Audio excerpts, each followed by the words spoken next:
교육이라는 게 은근히 이게 재밌습니다. 왜냐하면 실제로 아주 실질적인 얘기를 하게 되기 때문에 중요하고요. 3주 동안 보시면서 오늘 그 한번 강의안을 좀 보시겠어요? 강의안을 보시면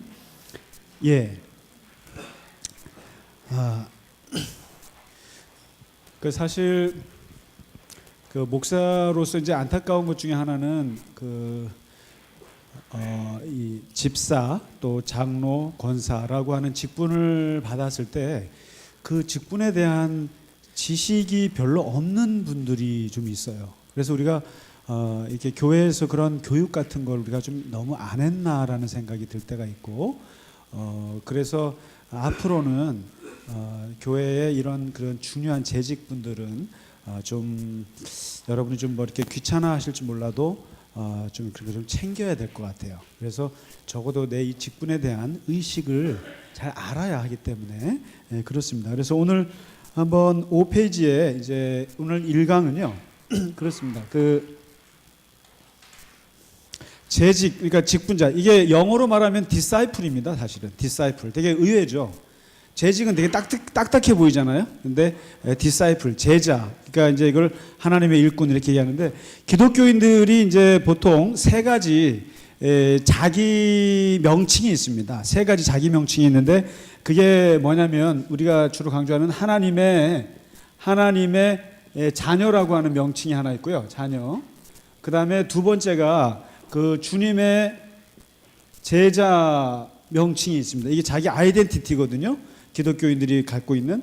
근데 이제 우리가 여기서 주님의 제자에 들어갈 수도 있고 또 분리시킬 수도 있는데, 그 다음에 오는 것 중에 하나가 뭐냐면 하나님의 일꾼이라는 것이 있습니다. 이것은 하나님의 종이라는 말도 있고 청직이라고도 하고요. 그다음에 그리스도의 군사라는 말도 써요. 그리스도의 군사. 이렇게 이제 자기 정체성을 이렇게 이제 세 가지로, 이걸 그냥 이렇게 묶을 수도 있습니다. 물론 주님의 제자. 그래서 묶었을 때 이것을 이제 재직이라고 하거든요. 재직, 그러니까 disciple, 제자. 그래서 우리가 보통 하나님의 자녀가 되는 거는 굉장히 많이 강조를 해요. 예수님을 영접하고 믿음으로 말미암아 구원받고, 그리고 은혜고, 그리고 선물로 받았고 자랑할 것이 없고, 이건 뭐 사도 바울이 아주 그냥 뼈저리게 우리한테 얘기해주고 있는 그 하나님의 자녀, 하나님이 자녀가 되는 권세, 그리고 자녀가 가지고 있는 특권, 그리고 하나님의 사랑, 이걸 굉장히 많이 얘기합니다. 그런데 이제 실제로 교회라고 하는 공동체에서 이렇게 그 하나님의 일을 할 때는 하나님의 자녀 의식만 가지고는 되지가 않아요. 그래서 그 다음에 이 주님의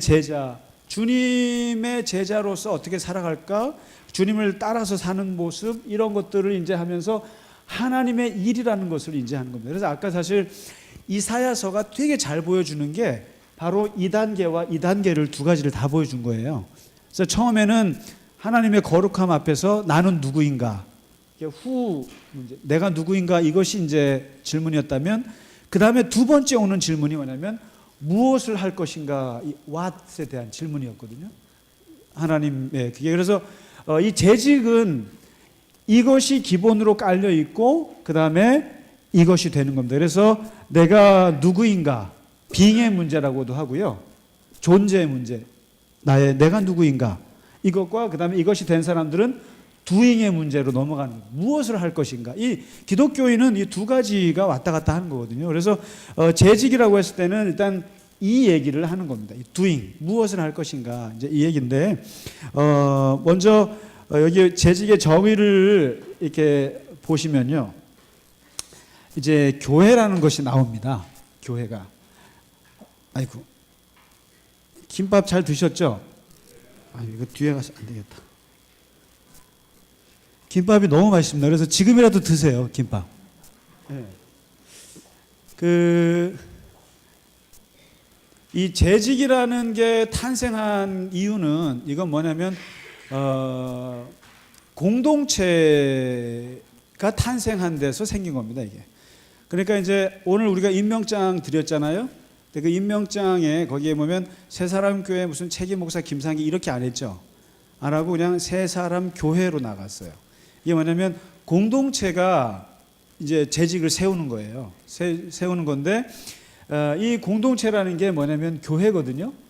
이 교회인데 이게 재밌는 게 마태복음 16장에서 예수님이 그 교회에 대한 선포를 하신 게 있는데 두 가지 선포를 하셨어요.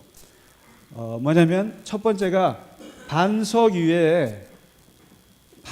위에다가 내 교회를 세우겠다 이렇게 말씀하셨거든요. 내 교회. 그래서 기독교 교회라고 하는 것은 두 가지 뜻이 있어요. 뭐냐면 이 반석이라는 게 뭡니까? 라고 물어보면 말씀이라고 생각하는데 그게 아니고 신앙 고백이에요. 신앙 고백. 이 교회라고 하는 것이 신앙 고백 위에서 서 있는 공동체인데 무슨 신앙 고백이냐고 물어봤더니 예수는 그리스도시요 살아계신 하나님의 아들입니다 라고 하는 고백이에요. 그러니까 이제 여기 계신 권사님이나 저나 집사님이나 똑같이 고백하는 게 뭐냐면 예수는 그리스도다라고 고백하는 사람들의 집단이 교회예요. 그래서 이 교회 안에서는 예수를 선지자 이렇게 고백하는 사람 없고요. 예수는 그리스도시요 살아계신 하나님의 아들입니다라고 고백하는 사람들끼리 모여 있는 공동체가 이 교회입니다. 그래서 이 신앙 고백을 가지고 있는 사람들 이 고백 위에다 세운 게 교회인데 두 번째 특징이 내교회라는 내교회. 그래서 기독교 교회가 2000년 동안 지금까지 망하지 않고 내려오는 중요한 에너지가 어디서 오냐면 내교회라는 데서 왔습니다. 사실 내교회. 이게 비록 천주교가 타락하면서 교황이 적그리스도가 되고 그 자리에 올라서 자기가 그리스도라고 했던 시대도 있었지만은 그러나 이것은 엄연히 예수 그리스도의 교회라고 하는 철저한 예수님의 소유권, 하나님의 소유권을 이것을 잃지 않았기 때문에 교회가 망하지는 않습니다. 그래서 반석 위에 내교회를 세워서 하나님이 주신 두 가지 약속이 있는데 이게 첫 번째 약속이 저거예요. 음부의 권세가 이기지를 못합니다. 교회는.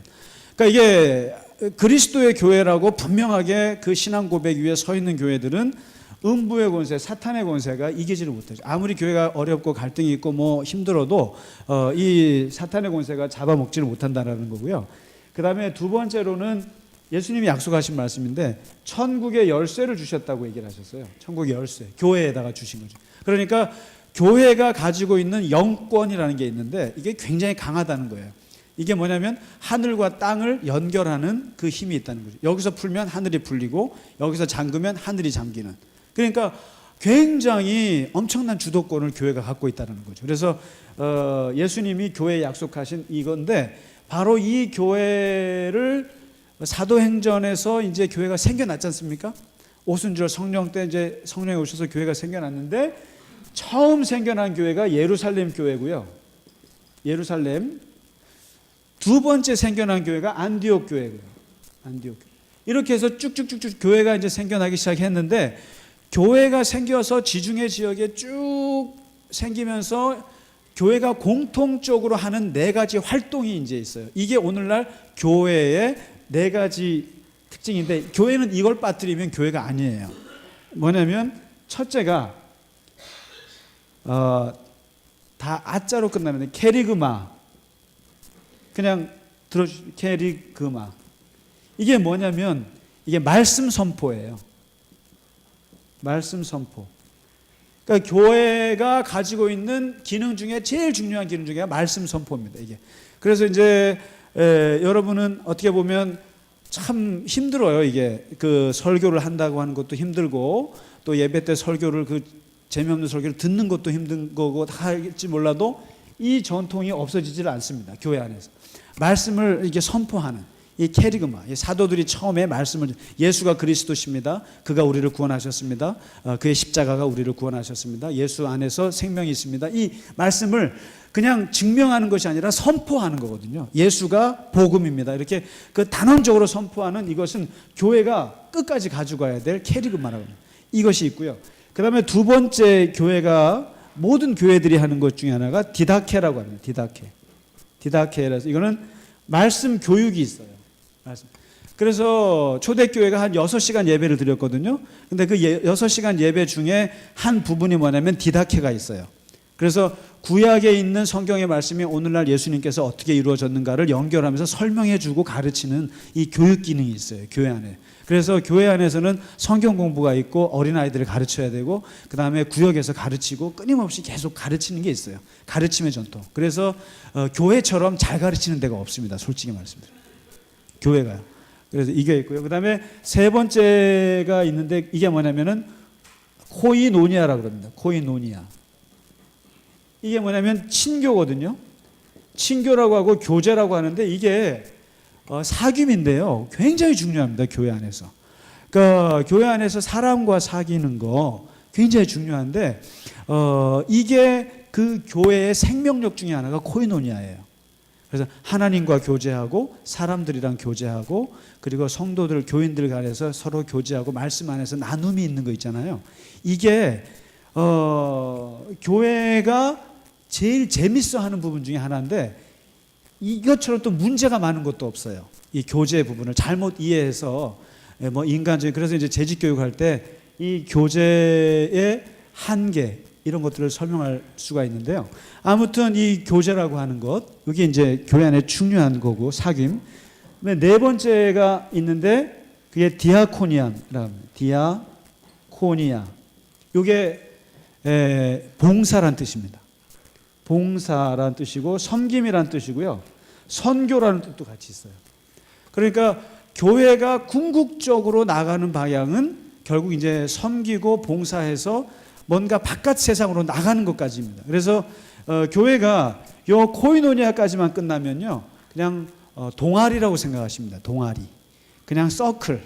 우리들끼리 놀아 끼리끼리. 그런데 꼭 이 디아코니아가 있어서 교회는 항상 세상을 향해서 나가고 선교하고 구제하고 봉사하는 걸로 나갑니다. 그래서 이 봉사가 이게 이 네 가지가 있는데 그래서 모든 교회가 하고 있는 이 네 가지 요 기능과 이제 이렇게 초대교회가 했는데 막상 이제 초대교회 때 벌어지는 일들을 보면 재밌습니다. 우리가 이제 그때 고린도 전후서 공부해봤지 않습니까? 교회 문제를 한번 다 봤는데 한번 보실래요? 그러니까 교회 안에 일어난 현상들이에요. 적지 않겠습니다. 하도 창피해서. 뭐냐면 고린도 교회 예를 들면 초대교회 전체 이렇게 보면 뭐냐면 교회 안에 돈 떼먹는 교인도 있어요. 예를 들면 거기 이제 아나니와 삽비라 사건이죠. 그 다음에 지역들 간의 갈등이 있어요. 유대파, 히브리파, 또 무슨 헬라파 갈등이 있어요. 교회 안에. 그 다음에 사상 갈등이 있습니다.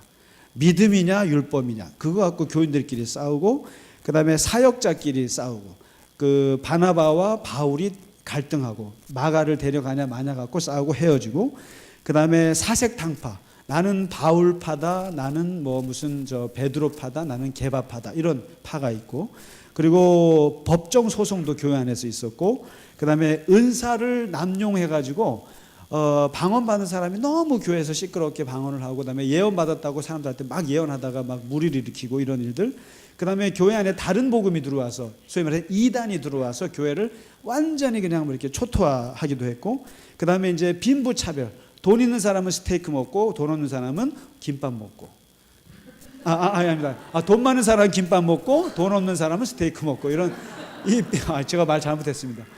큰일 날 뻔했네. 이 빈부 차별이 교회 안에서도 이루어지는 것들이 있고 그다음에 뭐 폐륜, 불륜 이런 일들이 교회 안에서 있다라는 거죠.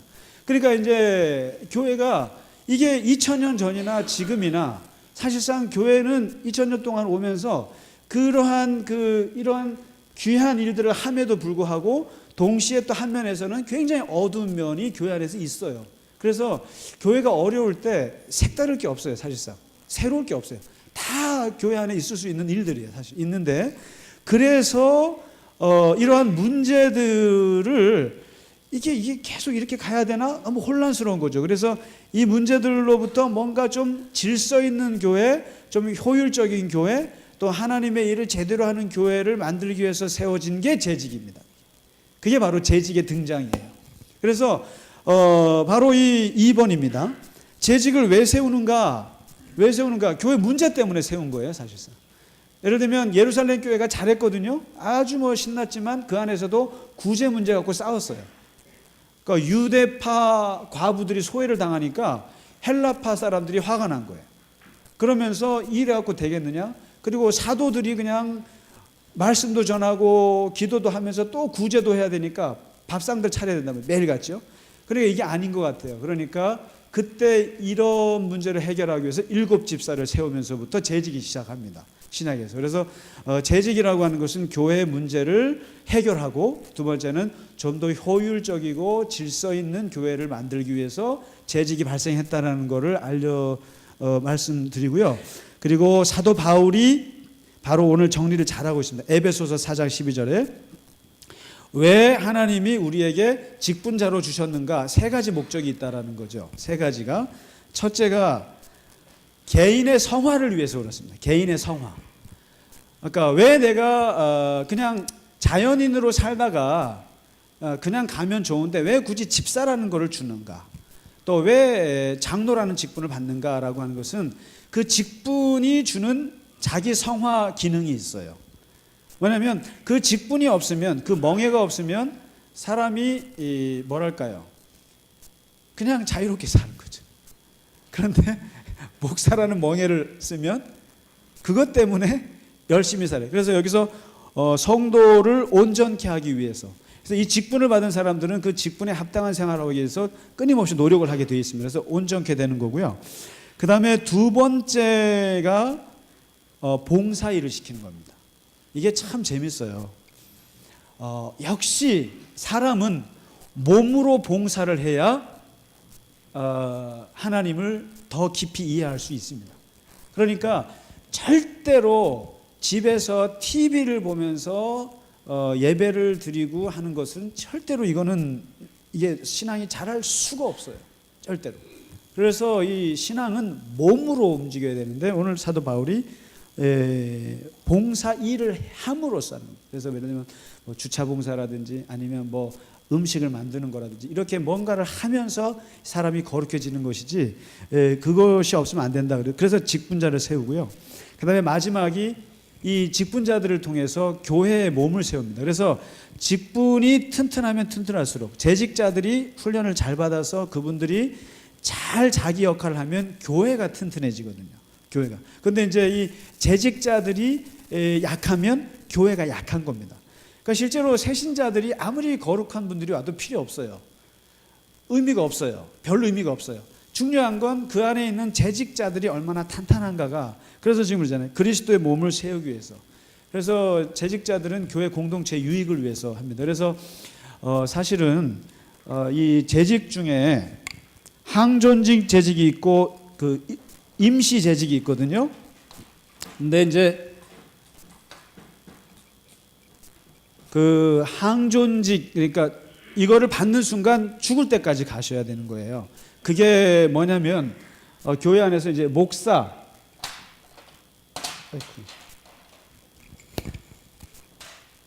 이제 보통 개신교에서는 그렇습니다. 목사가 항존직이고요. 그 다음에 이제 그 장로, 그다음에 권사, 이렇게 3 재직을 항존직으로 합니다. 그러니까 이 목사의 활동을 하건 안 하건 떠나서 이 사람은 죽을 때까지 목사예요. 근데 이제 보면 목사하다가 그만두는 사람 있잖아요. 근데 그거는 말이 안 되는 거예요, 사실은요. 목사하다가 나 그만뒀어. 그리고 그다음에 이제 목사하다가 장로 되고 이런 건 안 되는 거예요. 그다음에 이제 장로가 되셨는데 시무 장로를 그만둘 수는 있어요. 그다음에 예를 들면 일은 그만둘 수 있어요. 그러나 그 이름 자체는 죽을 때까지 갑니다. 이게. 그다음에 권사라고 하는 것도 이것도 항존직입니다. 한 번 권사 받으시면 영원한 권사입니다. 그래서 이거는 절대로 변하지는 않습니다. 근데 예를 들면 감리교가 참 웃긴 게 있어요. 내가 거기가 제일 어떻게 보면 제일 높은 항존직이 권사거든요. 그런데 하도 우리나라가 장로교 대세다 보니까 감리교에서도 장로를 세웠어요. 넌센스예요, 그거는요. 넌센스예요. 그러니까 감리교에서도 권사님들이 장로가 되려고 해서 있어요. 그다음에 침례교에서는 제일 어떻게 보면 제일 높다고 하면 그렇습니다만은 제일 연륜이 높은 그런 그 항존직이 안수 집사거든요. 안수 집사예요. 근데 침례교에서도 이 장로교 대세인 나라에서 장로를 세웠어요. 또 넌센스입니다. 그러니까 장로는 장로교에서 보통 세우는 거예요. 가르치는 장로가 목사고 치리하는 장로가 일반 시무 장로거든요. 그렇게 돼 있는데 이게 아무튼 제가 말씀드리는 것은 이 세 가지는 항존직이고, 그리고 이 재직자들을 뽑는 데는 어디서 뽑냐면 공동체에서 뽑는 거예요. 공동체에서 세우는 겁니다. 여기서 이제 약간 다른데 목사 같은 경우는 이제 교단에서 뽑아요. 교단에서 이렇게 신학교육을 해서 세웁니다. 그래서 너는 죽을 때 어디서 죽냐면은 교회에서 죽어야 되는데, 그러나 그것이 꼭 세 사람 교회일 필요는 없어요. 그러니까 로컬 처치일 필요는 없어요. 그러나 유니버셜 처치에서는 죽어야 되는 거죠, 목사로서. 근데 이제 이 장로와 권사와 집사, 이러한 이분들은 어디서 세우면 공동체에서 세우기 때문에 이 공동체의 뼈를 묻으셔야 됩니다, 사실은. 그래서 제가 재직교육 때 꼭 드리는데 절대로 세 사람 교회 딴 데 가서 죽으시면 안 되고요. 여기서 직분 받으신 분들은 여기서 죽어야 된다는 겁니다. 물론 뭐 할 수 없이 이사 가거나 그렇으면 할 수 없습니다만은 원칙이 그렇다는 거예요. 근데 이걸 강조하면 시험 드시기 때문에 안 되고요. 그 뭐 교회 나가지 말라는 얘기냐. 그래도 알아서 잘 도망가시기 때문에 뭐 잡을 수도 없지만, 그러나 그러니까 그렇습니다. 그러니까 김상기 목사는 굳이 세 사람 교회에서 죽을 필요는 없어요. 그냥 교회에서 죽으면 되는 거예요. 그러나 여기서 예를 들면 이상만 장로님 여기서 뼈를 묻으셔야 됩니다. 특히 장로님들은 그렇습니다. 그래서 장로님들은 교회 옮기시면 안 돼요. 권사님들도 옮기시지 마시고 웬만하면 이사 가시지 않는 한 여기서 끝까지 지키셔야 되고, 권사님도 마찬가지입니다. 그게 원칙이 그렇다는 겁니다. 그래서 그다음에 여기서 집사라고 하는 직분, 요 집사라고 하는 직분은, 근데 이게 저는 왜 이게 항존직이 아닌지 좀 이해가 안 돼요, 솔직히 말씀드리면. 이 집사라고 하는 직분도 사실 이게 무슨 나이가 들면 이렇게 장로가 된다 이렇게 생각하시면 안 되고, 이 집사라고 하는 직분도 굉장히 중요한 직분이거든요. 이게 정말 중요한 직분인데, 이거는 보통 뭐 서리 집사 이렇게 해서 뭐 1년씩 뭐 이렇게 하긴 합니다만 저는 별로 중요하다고 생각이 안 들고요. 하여튼 이 집사가 가지고 있는 게 초대교회 최초의 재직은 집사였습니다. 집사, 7집사. 그래서 이 집사라고 하는 직분이 굉장히 중요하다는 거고요. 그래서 저는 이것도 다 항존직에 넣어야 된다고 생각합니다. 아무튼 그건 그렇고요. 그래서 일단 그 재직을 이렇게 세울 때 기준이 있었습니다. 왜 세웠는가? 구약에 보면 모세가 너무 고생을 했어요. 혼자 아침부터 저녁까지 다 재판을 혼자 하니까 그 장인 이드로가 볼 때 너무 얘가 미련해 보이는 거죠. 그래서 너가 혼자 어떻게 다 그걸 다 재판하느냐. 그래서 사람들 장로를 세워라. 그래서 70장로를 세워서 좀 쉬운 것들은 다 장로 그분들이 맡아서 하고, 어려운 것만 모세가 했어요. 그래서 재직을 왜 세웠는가? 분담하기 위해서 세웠습니다. 분담하기 위해서. 그러니까 기본적으로 이 재직은, 내 재직은 다 분담 역할입니다. 목사는 가르치는 역할, 장로님들은 돌보는 역할, 그리고 권사님들은 기도하고 위로하고 신방하는 역할, 집사님들은 그야말로 비 오는 날 먼지 나도록 일을 하시는 봉사. 이게 나중에 이제 다음 주에 각각의 재직의 특징을 말씀을 드릴 겁니다. 그때 이제 좀 더 구체적으로 하고요.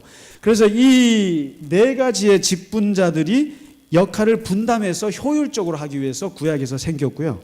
그 다음에 이제 6페이지 넘어가실까요? 6페이지에 7집사는 사도행전에서 신약에서 이 재직이 생긴 거는 아까 잠깐 말씀드렸습니다마는 초대교회에서 문제가 발생했거든요. 구제 문제가 발생해서 갈등이 생겼습니다. 그래서 이때도 마찬가지예요. 사도들은 말씀과 기도에만 집중하도록 해라. 이제 부엌 들어가지 말고 뭐 쌀 나눠주는 거 하지 말고 그냥 너희들은 말씀만 전해라. 니들이 예수님을 만난 사람들이니까 그냥 말씀만 전해주고 이야기만 해줘라. 기도에만 전념하고, 그 다음에 교회의 모든 구제와 음식 대접이나 그 다음에 이런 일들은 다 7집사가 맡아서 할게 하고는 나눈 거예요. 이게 나눠서 이분들은 구제일 쪽에 앉아 전문적으로 했어요. 그런데 한 가지 오해하지 말으셔야 될 게, 초대교회가 7집사를 세웠지 않습니까? 7집사를 세웠는데 이분들이 보통 분들이 아니세요, 사실은요. 그러니까 구제와 음식과 이런 것만 담당하다 보니까 아무런 뭐 말씀의 지식도 없고 뭐 기도도 못하는 그런 사람들로 착각하시면 안 돼요. 이 7집사 중에 누가 나왔냐면 스데반이 나왔어요. 스데반이 누군지 아시죠? 기가 막힌 설교하다가 돌에 맞아 죽은 사람입니다. 그 다음에 이 7집사 중에 누가 나오면 빌립이 나와요. 빌립 집사. 최초의 전도왕이에요. 전도왕. 그러니까 안 가본 사람이 없는 사람이에요. 이 사람은요. 먼저 가서 전도해서 사람을 세례해놓고 나면 베드로가 뒤쫓아가서 세례주고 자기가 한 것처럼 이렇게. 그러니까 굉장히 7집사들이 뛰어난 말씀과 기도와 전도와 이런 거에 뛰어난 사람들이지 그냥 설거지만 잘하고 구제만 잘하고 계산만 잘하는 이런 분들이 절대 아니라는 걸, 그걸 오해하지 말아주시기 바라고요. 그래서 재직자를 임명할 때는 딱 3가지 기준을 보게 됩니다. 이게 3가지 기준인데 사실은 우리도 사실 장로님들 뽑을 때 또 이제 권사님들 뽑을 때 이 기준을 가급적이면 보려고 그래요. 보는데 이게 첫 번째가 뭐냐면 신앙을 봅니다. 이 신앙. 뭐냐면 하나님을 두려워하는가. 하나님을 두려워하는가. 아까 그 이사야가 처음 경험했던 것처럼 하나님 앞에서 자기가 되게 비참하다는 걸 체험한 사람들인가. 이 하나님을 두려워하는가를 보는 거죠. 여기 신앙. 그 다음에 두 번째가 뭐냐면 실력을 봅니다. 실력이요. 이게 뭐냐면 지혜와 능력이 충만한 자라고 그랬습니다. 지혜와 능력이라는 건 실력이에요. 재직을 뽑았는데 아무것도 할 줄 모르면 그거 안 돼요, 사실은요. 예를 들면 재직자들은 다 나름대로 기가 막힌 능력들이 있으셔야 돼요. 그게 가르치는 능력인 분들도 있고, 그게 예를 들면 기도하는 능력일 수도 있고, 뭐 여러 가지 섬기는 능력인데 이걸 봅니다. 그 다음에 세 번째 뭘 보냐면 인간관계를 봅니다. 인간관계. 다시 말해서 교인들로부터 칭찬을 받는가, 사람들로부터 좋은 소리 듣는가. 그러니까 이 3가지를 딱 보는 게 맞죠. 그러니까 이제 인사 검증 기준이에요. 그래서 아무리 인간관계가 좋고 그리고 아무리 그 사람이 잘 가르쳐도요, 거듭난 체험이 없으면은 그 사람 시켰다가는 큰일 납니다. 그래서 솔직히 말씀드리면 이 3가지 중에 제일 그래도 강조하는 부분이 이 부분이에요. 그래도 하나님을 두려워하는 사람이 좀 실력이 없고 인간관계가 좀 뭐해도 그런 분들이 나아요. 그런데 이제 이러한 신앙의 체험이 전혀 없는 분들한테 뭘 맡겼다가는 뭐 인간적인 건 잘해요. 그런데 꼭 문제가 있어요. 교회는 이게 하나님의 교회다 보니까, 그래서 그래도 이게 제일 중요해요. 하나님을 두려워하는가. 이걸 이제 보게 돼서 이렇게 임명을 하고요. 그 다음에 이제 중요한 부분이 재직자의 기본 자세 10가지가 있는데 이건 좀 항상 좀 저부터도 기억을 좀 해주시면 좋을 것 같습니다. 이게 뭐냐면 그 모든 이 직분자들, 하나님의 일꾼들은 1번, 2번이 이게 십계명 같은 거거든요. 재직자의 십계명 같은 건데 교회마다 좀 다를 수 있고 교단마다 다를 수 있습니다만은 일반적으로 모든 재직자들이 이렇게 보통 가져야 할 10가지인데 첫째 1, 2번이 구원의 확신입니다. 1, 2번은 구원의 확신인데 이게 뭐냐면 하나님의 자녀이자 주의 제자라고 하는 구원의 확신이 있느냐, 이게. 그래서 그 사도 바울이 뭐라고 말하냐면 믿음의 비밀이 있느냐 이걸 물어봐요, 꼭요. 그러니까 인생에 한 번 정도 하나님을 만난 체험이 있느냐 이거죠. 그러니까 누구에게도 말할 수 없지만 하나님과 나만이 가지고 있는 비밀이 있느냐는 거죠. 그 만남이 있느냐, 만남. 그게 참 중요합니다. 근데 그거는 우리가 알 수가 없어요, 남들은요. 그러나 그게 자기 자신은 그게 고백이 하나씩은 있어야 돼요. 이게요. 내가 죽어도 누가 뭐라 그래도 내가 포기할 수 있는 하나님과 나만이 알고 있는 그게 있으셔야 돼요. 체험이요. 그게요. 그 고백이 있어야 됩니다. 그게 이제 그 믿음의 비밀인데 그게 있어야 하고, 그 다음에 항상 내가 그리스도 안에 있는 피조물이라는 인식이 있느냐. 요거 이제 1, 2번이고요. 2가지고. 그 다음에 이제 3번, 4번, 5번이 재직의 기본 생활이에요. 기본 생활인데 뭐냐면 예배와 말씀과 기도 생활, 이거죠. 이건 뭐 강조해도 지나침이 없죠. 항상 사실 주일 예배를 지키는 건 재직으로서는 굉장히 생명 같은 거거든요. 주일 예배. 그래서 뭐 어디 주말에 어디 가는 건 어쩔 수 없지만, 가끔 가는 건 할 수 없지만 쓸데없는 일로 주일 예배를 어길 필요는 없습니다. 그래서 이 재직자들에게는, 그래서 이제 주일 예배 안 나오면 욕 먹어요, 목사들한테요. 그래서 그러니까 유일하게 비난할 수 있는 사람들이 재직이에요. 이런데 장로님 왜 이렇게 예배 안 나오세요? 이럴 수는 있어요. 그거 갖고 따진단 말이에요. 그러니까 재직자들에게 주어지는 거죠. 그 다음에 말씀, 뭐 이거는 뭐 말할 나위 없고, 그 다음에 기도 생활. 요 세 가지, 예배, 말씀, 기도, 이게 기본 재직의 생활이고요. 그 다음에 이제 6번부터 나머지 5개가 뭐냐면 이게 활동입니다. 이게 재직자들의 기본 활동인데, 이게 뭐냐면 뭐라 그래도 봉사입니다. 재직자들은 뭔가 하셔야 돼요. 교회 안에서 뭔가 하셔야 돼요. 그러니까 집사라는 이름을 걸고 예배만 드리고 말씀만 열심히 하고 기도만 하면 안 돼요. 그러니까 재직자가 되는 순간 뭔가 하셔야 돼요. 우리 윤일 집사님 주차 봉사 하실래요? 지금 이제 신임 집사님들을 지금 이렇게 막 눈여겨 보는 사람들이 많아요. 어디서 지금 리크루트 하려고. 이제 이게 집사가 되는 순간 뭘 해야 되거든. 비 오는 날 먼지가 나도록. 그래서 특히 우리 여기 두 분 젊은 집사님들 어디가 좀 끌고 가세요. 그래서 뭐라도. 그래서 이게 집사님들은 어쨌든 뭔가 해야 돼요. 구역장을 하든지 아니면 성가대 대원을 하든지 주차 봉사를 하든지 뭔가를 해야 됩니다. 봉사를 해야 돼요. 그게 꼭 있어야 되고요. 그 다음에 11조. 이 헌금은 사실 그냥 솔직히 말씀드리면 교회는 모든 교인이 11조만 하면 돼요. 제가 볼 때. 11조 봉투 너무 많다고 생각돼요. 제가 볼 때는. 너무 많고 그냥 11조만 하면 교회는 든든히 갑니다. 그러니까 뭐 이런저런 필요 없어요. 11조하고 감사 이거 두 가지만 있으면 된다고 봐요.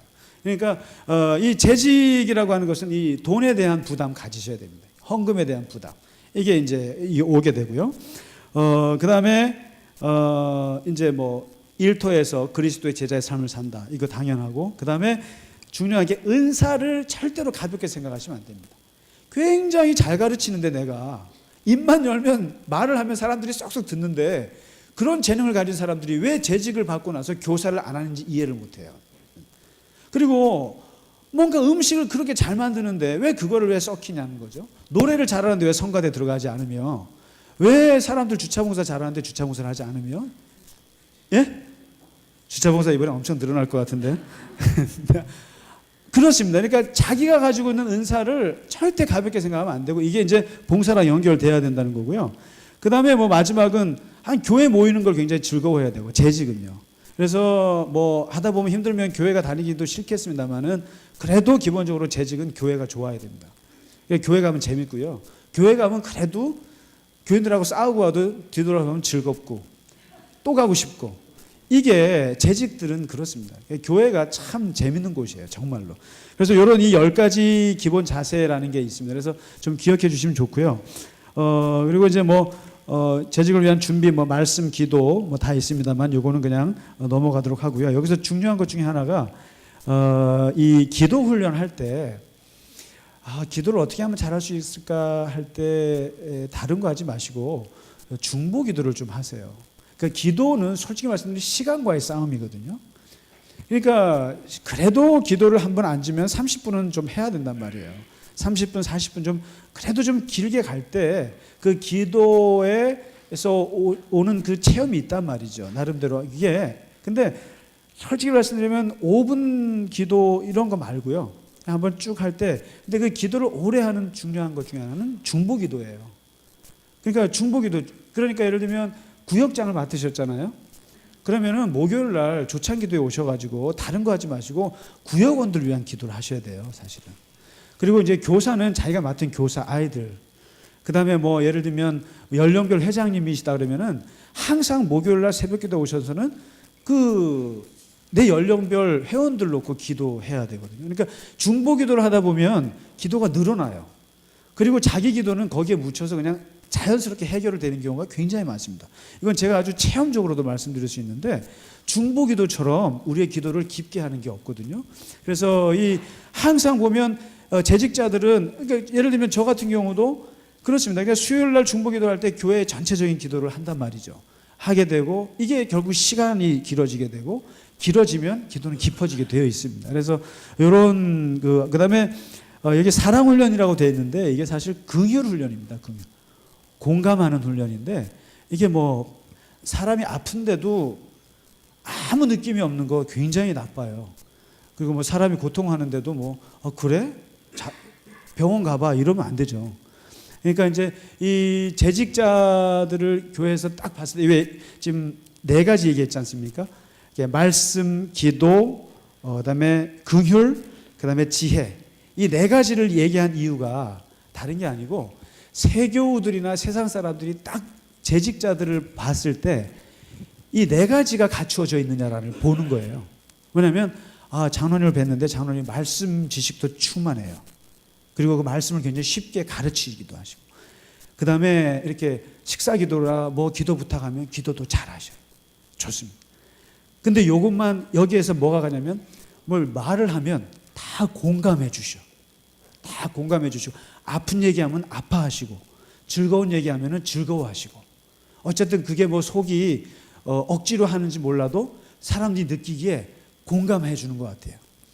그 다음에 굉장히 지혜로우시고, 이 4가지만 이렇게 갖추어지면 재직으로서는 굉장히 완벽하다고 할 수 있는 거죠. 그래서 이 4가지 훈련을 항상 우리가 이제 몸에 담고 해야 된다는 게 그렇습니다. 그래서 말씀 공부도 해야 되고, 그다음에 기도 훈련도 중요하고, 그리고 이 공감하는, 그래서 대화할 때 긍휼해 주는 이거, 그리고 지혜. 그래서 여기 이제 지혜 보시면 이게 이제 마지막으로 오늘 말씀드릴 게 이렇습니다. 이 지혜라는 말이요, 성경에서 참 강조를 말합니다. 지혜서 보면 이게 호크마라고 그러거든요. 이 지혜롭다. 그래서 이 전도서라든가 잠언, 이게 지혜서거든요. 그래서 이 지혜서인데 이 호크마라는 말 속에 이스라엘 사람들이 4가지 이게 깊은 뜻이 있어요. 그게 뭐냐면 첫째가 이 통찰한다는 뜻이 있습니다. 통찰.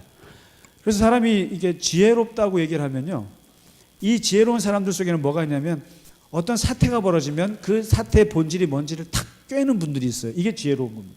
통찰. 한마디 말을 하지 않아도, 설명을 듣지 않아도 그 사태의 본질을 딱 꿰는 분들이 있어요. 이게 지혜로운 거고요. 그 다음에 2번째, 분별력. 이 분별이라는 말이 참 중요한데요, 성경에서 하지 말라고 얘기하는 것 중에 하나가 뭐냐면 비판, 비난, 사람을 판단하는 거, 심판하는 거 하지 말라고 그러거든요. 그런데 대신 비판이나 비난이나 심판이나 판단은 하지 말되 대신 해야 될 걸 뭐라고 하냐면 분별이라고 합니다. 분별. 왜냐하면 비난이나 비판이나 판단은 입으로 나가는 거거든요. 그런데 이 분별이라는 것은 다 알면서 입은 다물고 있는 게 분별이에요. 그러니까 이 분별력 있는 사람들은 어떤 이렇게 교회나 사람들 이렇게 보면서 사태를 다 알아요. 이게 어느 게 선하고 어느 게 나쁜지, 어느 게 옳고 나쁜지를 다 아는데 말을 하지 않습니다. 그래서 성경에서 가장 추천하는 말 중에 하나가 분별입니다. discernment. 분별. 이게 이제 지혜에 들어가 있고요. 그 다음에 지혜 속에 뭐가 있냐면 신중하다라는 말이 들어가 있거든요. 그래서 함부로 내뱉지 않다 보니까 사람이 신중하고 진중한 거죠. 그 다음에 마지막이 예의를 갖추라. 이게 예의를 갖추라. 그래서 아무리 좋은 말이나 해도 예의를 갖추면 지혜롭게 보이고 예의를 안 갖추면 무례하게 보이는 것처럼, 그래서 이 지혜 훈련이 굉장히 재직자들에게는 필요한 훈련 중에 하나다 항상 생각합니다. 그래서 일단은 오늘은 이렇게 그 재직에 대한 전반적인 출발, 그리고 왜 생겼는지, 그리고 기본적인 거에 대한 말씀을 드리고요. 그리고 이제 다음 주에는 실제로 장로가 무엇인고, 목사가 무엇이고, 집사가 무엇인지 좀 구체적으로 재직을 들어가 보도록 하겠습니다. 자, 오늘 여기까지 하고요. 질문 받겠습니다. 예, 장로님 마이크. 예, 좀 자유롭게 질문하고 하겠습니다. 본질적인 질문은 아닌데요. 여기 우리 나눠주신 예. 제일 명단에 보면은 예, 예. 동역장로라고 하는 난이 있거든요. 예, 동역 장로요. 네. 예.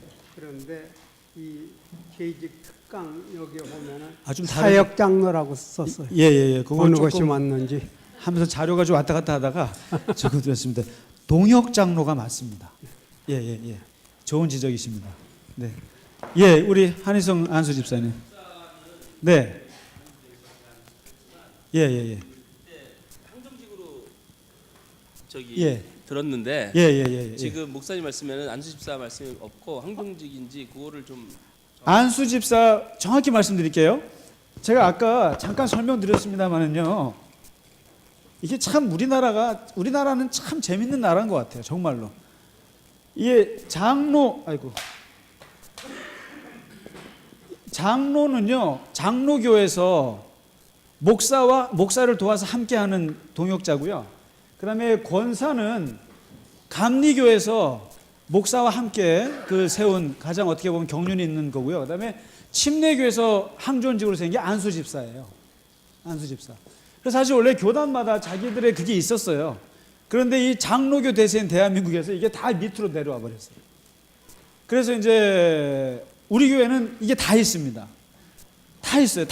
우리 교회는 다양한 초교파에서 오시기 때문에 거기서 받은 걸 다 인정합니다. 심지어는 천주교 영세도 우리 인정합니다.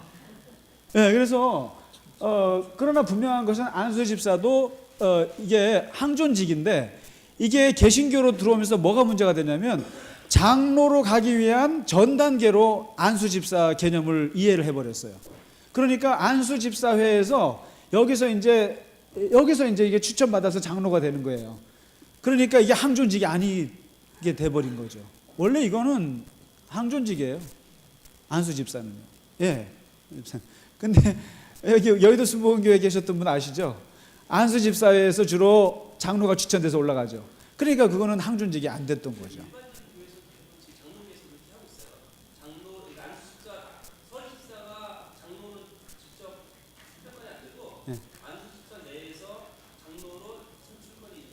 저는 그렇게 해가지고요. 지금 사실 이 안수 집사 이거가 그 교회마다 도입하면서 상당히 골머리를 썩게 되기도 했어요. 제가 옛날에 있던 교회에서도 안수 집사님이 되면 장로가 되는 줄 알았는데 거기서 또 몇 명 안 되거든요.